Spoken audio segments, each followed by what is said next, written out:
Hello ವೀಕ್ಷಕರೇ, ಈಗ ನಾವು ಗೆಣಸಿನ ಪೋಡಿಯನ್ನು ಮಾಡಿ ತೋರಿಸ್ತಿದ್ದೇನೆ. ಅದಕ್ಕೆ ಬೇಕಾಗುವ ಸಾಮಗ್ರಿಗಳು, ನಾನು ಸ್ವಲ್ಪ ಉಪ್ಪನ್ನು ಹಾಕಿದ್ದೇನೆ. ಉಪ್ಪಿನ ಪ್ರಮಾಣ ನೋಡಿ ಹಾಕಿ, ಜಾಸ್ತಿ ಆದರೆ ತಿನ್ನಲಿಕ್ಕೆ ಅಷ್ಟು ಒಳ್ಳೆಯದಾಗೋದಿಲ್ಲ. ಮತ್ತು ಸ್ವಲ್ಪ ಜೀರಾ, ಸ್ವಲ್ಪ ಅರಿಶಿನ ಹಾಕಿದ್ದೇನೆ. ಮತ್ತು ನೋಡಿ, ಕಡಲೆ ಹಿಟ್ಟನ್ನು ಹಾಕ್ತಾ ಇದ್ದೇನೆ.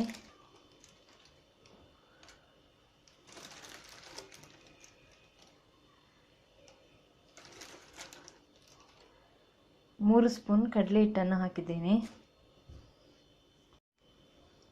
ಮತ್ತು ಸ್ವಲ್ಪ ಅಡುಗೆ ಸೋಡಾವನ್ನು ಯೂಸ್ ಮಾಡ್ತಾ ಇದ್ದೇನೆ. ನೀವು ಇಂಗಿದ್ರೆ ಇಂಗನ್ನು ಕೂಡ ಹಾಕ್ಬೋದು. ಮತ್ತು ಬೇಕಾದ ಪ್ರಮಾಣದಲ್ಲಿ ನೀರನ್ನು ತಗೊಳ್ಬೇಕು. ನೋಡಿ, ಇದು ಸ್ವಲ್ಪ ತೆಳುವಾದರೆ ಒಳ್ಳೆಯದು, ತುಂಬ ಗಟ್ಟಿಯಾಗಲೂಬಾರ್ದು. ಈಗ ನೋಡಿ, ಇದು ತುಂಬ ಗಟ್ಟಿಯಾಗಿದೆ. ಇದಕ್ಕೆ ನಾನು ಇನ್ನೂ ಸ್ವಲ್ಪ ನೀರನ್ನು ಆ್ಯಡ್ ಮಾಡ್ತಾ ಇದ್ದೇನೆ.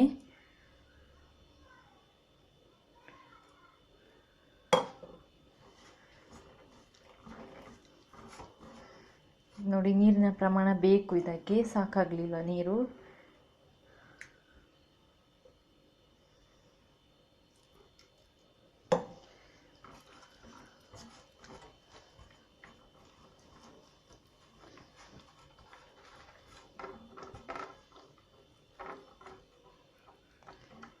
ದಪ್ಪ ಮಾಡಿ ಕಲಸಬಾರ್ದು, ಸ್ವಲ್ಪ ತೆಳುವಾದರೆ ಒಳ್ಳೆಯದು.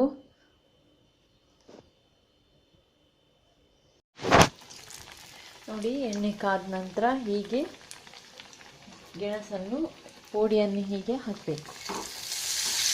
ನೋಡಿ, ಸ್ವಲ್ಪ ಕಾಯಬೇಕು.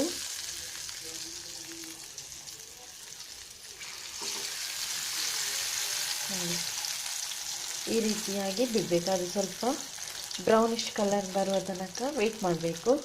ಅನಂತರ ಮಗುಚಿ ಇನ್ನೊಂದು ಸೈಡಲ್ಲಿ ಹಾಕಬೇಕು.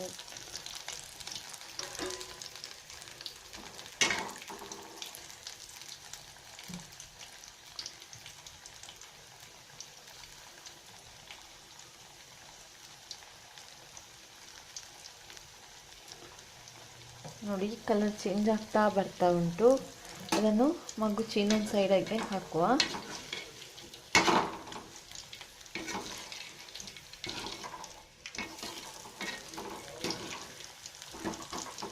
ನೋಡಿ, ಸ್ವಲ್ಪ ಗೋಲ್ಡನ್ ಬ್ರೌನ್ ಅಂತ ಆಗಬೇಕು ಕಲರ್.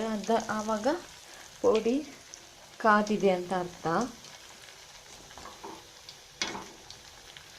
ಸ್ವಲ್ಪ ಕಲರ್ ಚೇಂಜ್ ಆಗಲಿ, ಎರಡು ಸೈಡ್ ಕೂಡ ಕಲರ್ ಚೇಂಜ್ ಆಗಬೇಕು.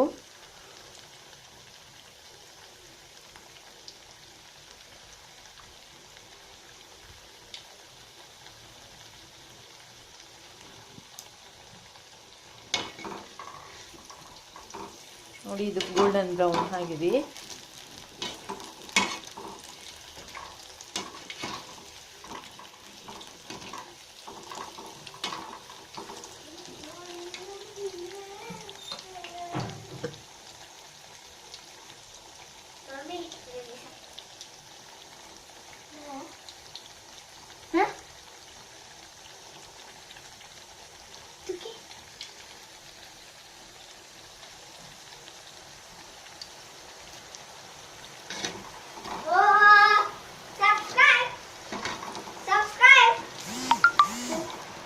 ನೋಡಿ, ಇದು ಆಗಿದೆ. ಇದನ್ನು ತೆಗಿಬೇಕು.